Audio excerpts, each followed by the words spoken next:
do parts show up in sexual pleasure? Is orgasm and unblending of all the parts and gives access to self energy? Is this just a physical reflex, a biological function, and we just have parts sort of stationed around different pieces of it?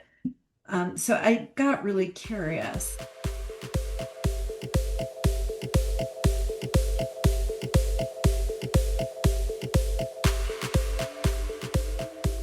Hi, I am Patricia Rich, and I will be teaching a master class on self-led sexuality.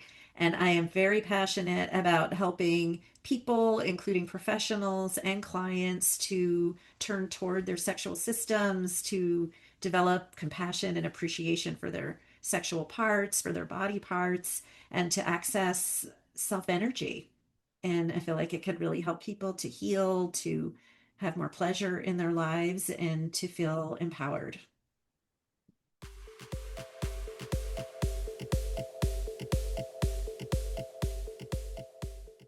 So I had trained to become a sex therapist before I trained in IFS.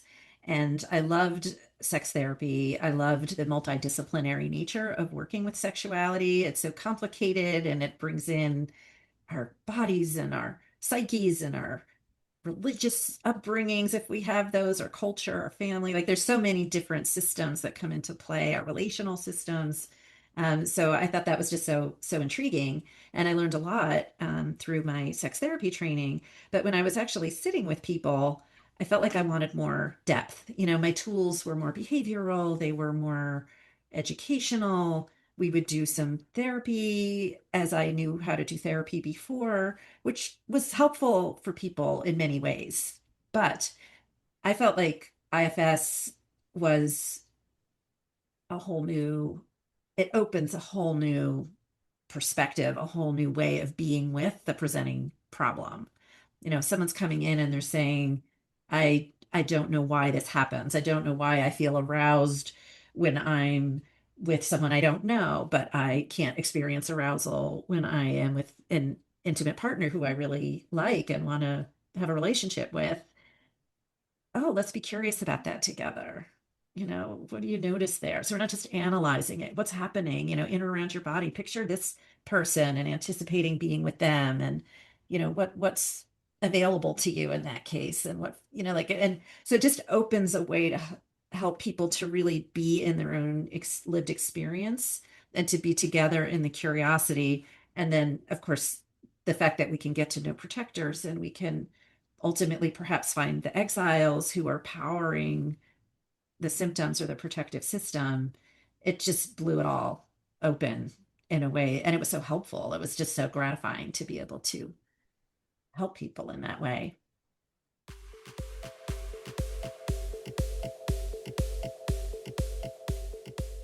I mean, I think there's a lot of reasons why our sexual parts have not been welcome in the therapy room. I mean, even using that language, sexual parts, as people who are familiar with IFS, I think you understand that we're talking about these parts, subpersonalities, these, different consciousness centers that we have. But of course, we have sexual parts that are anatomical parts too, right? So our which even what those are and what we call them and how much we regard our whole body as a sexual organ or conduit, versus particular areas of our body is a whole nother important piece of this. But I'll just say when we're talking about exiling sexual parts, I think there can be a lot of desire, to be respectful, to not make anyone uncomfortable, to have boundaries. There's lots of abuses of boundaries that have happened in therapeutic spaces and other spaces. So I think, there's a consciousness of not wanting to cross those boundaries or make anyone uncomfortable. But I think sometimes we lose the proverbial baby with the bathwater because then we don't talk about it at all. The second thing is that our training programs, at least the ones in the United States, typically don't include much education around sexuality or working clinically with sexuality. So people often feel like, oof, I just don't know if I have the basis to do this well, so I'm going to steer clear. The third thing is that we have very few opportunities to turn toward our own sexuality and our own sexual system.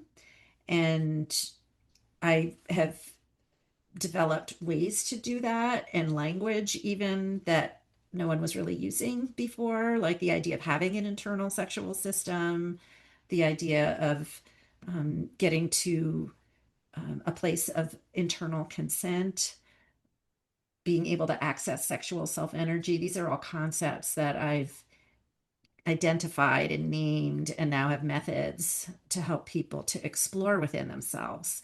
And when therapists can do that, or practitioners can do that, we can have so much more self energy, right? And so when we can have self energy for our own sexual system, and we also, our parts are not as reactive or as hidden, we can hold a much more spacious field for the people who are coming to us for help. So it's, that nice kind of feedback loop that we get to experience when we're professionals working in the IFS approach, because our own growth and development is sort of required in order to then facilitate that for the people who come to see us, and they build off of our energy. We learn more by all the systems we get to witness. And, so there's just a lovely cultivation of more self energy around this particular topic.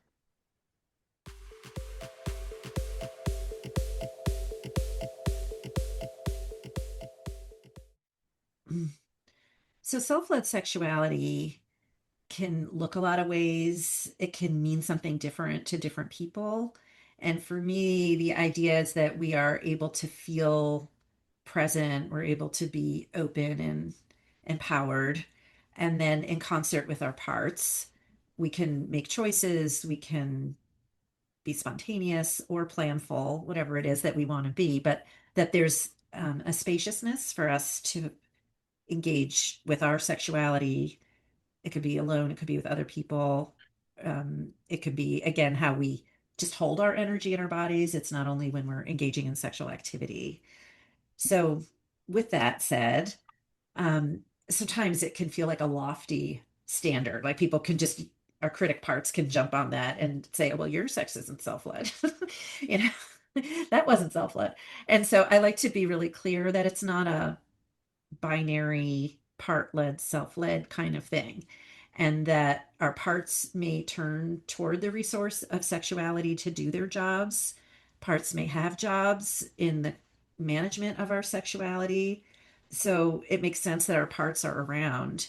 And we're also in larger systems that often are not kind to us in terms of how we are regarded, in terms of our sexual orientation or our appearance or our body size or whatever it is. There's a million things. So we need our parts. We need to navigate a lot of different stuff. And we have self energy.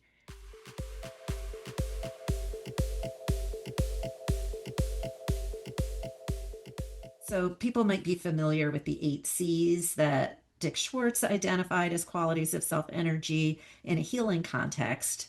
Things like feeling compassionate and calm and connected, etc. Right? But I was like, how do I help people recognize sexual self energy?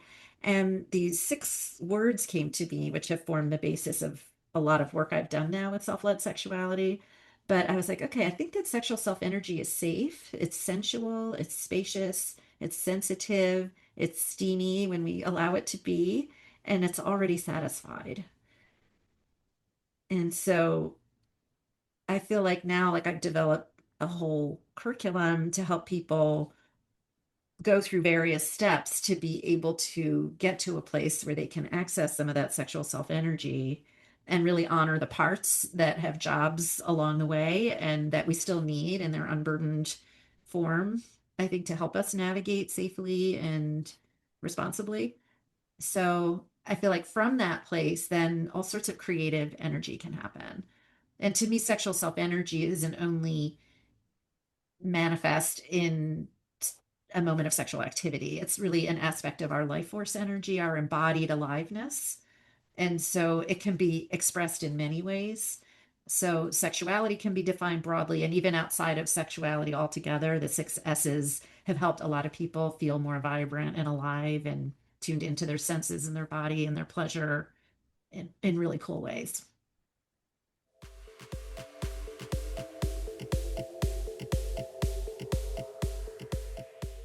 So a lot of things can shift for people as they start to explore these concepts and really find it in themselves, right? So first it might be thinking parts. This is intriguing. I'm curious. But then as people go into their systems and start to really feel their parts and to really see what it's like to cultivate an internal sexual team and to have sort of a collaborative committee that helps make decisions and has ideas and all of that. Um, it kind of like blows people's minds a lot of the time, to be honest.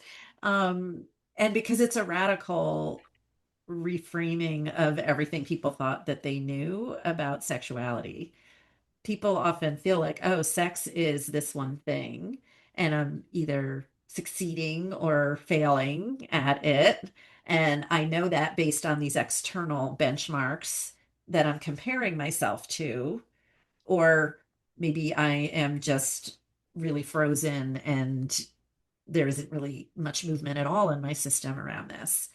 And so kind of helping people to disengage from all that external stuff, at least a little, and to really own their own experience and say, oh, I do feel some things. I can get to know my parts, or I can get to know my parts that don't want me to notice my sexual system. I can start there. Like people can start anywhere, but it starts to open up, I think, a whole potential for like feeling empowered, being able to find and locate kind of our own pleasure, and that can help us in all areas of life.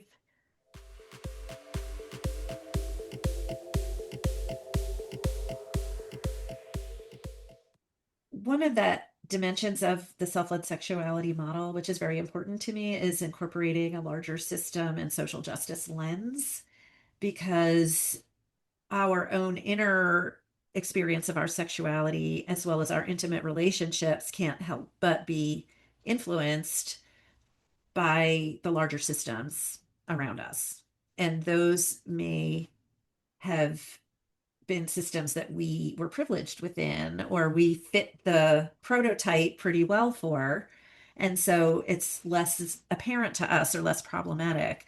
But for many of us, we are carrying various levels of oppression, of having been used, objectified, erased, um, you know, abused, enslaved. There's many different levels of power inequality that impact sexuality, both directly, direct sexual experience, and then through cultural lineage and, our larger systems are perpetuating a lot of those kinds of power dynamics, or even accelerating them or exacerbating them right now. So I just want to say that like the personal is political in the sense that it's also intertwined. So when people come to the workshop, I do my best to try to acknowledge that and to invite people to really listen to their own systems around that. In our training groups, we may or may not see the diversity of people, because it's not always visible to the eye who is different or carrying different forms of disability or oppression in different ways. Um, and also because sometimes just the access to training shuts more people out. So I just kind of want the reality of the world to be acknowledged in the room, regardless of who's there, who isn't there, what parts might feel welcome, what parts don't. And it's just really important.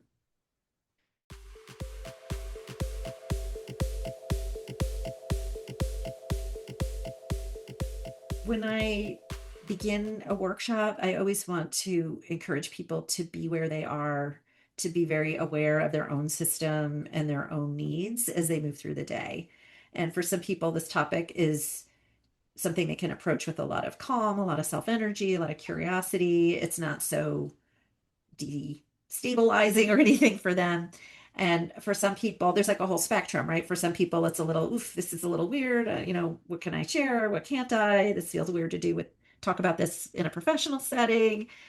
So I spent a lot of time with the group, kind of exploring how to know what you want to share, what you don't want to share, what you can work with personally, So we kind of work with that. And definitely there's people who come in who've had some really, bad experiences or even traumatic experiences related to sexuality. And so I want to really respect that too. And I always encourage people to just take care of yourselves during the day, to take in what you can, to modify any activity in any way that you need to pace yourself. Of course, when I say the activities, I do like to be explicit. These are not sexual activities. This is a professional, kind of moray. People will have their clothes on. Sometimes people have parts that are just, well, what do you do at a, self-led sexuality workshop? So it is very professional in that sense. But you are invited to explore, what are your edges in terms of what you might speak for, or want to share or explore. But it's all structured, and every breakout room is very structured with lots of options for how people might choose to engage.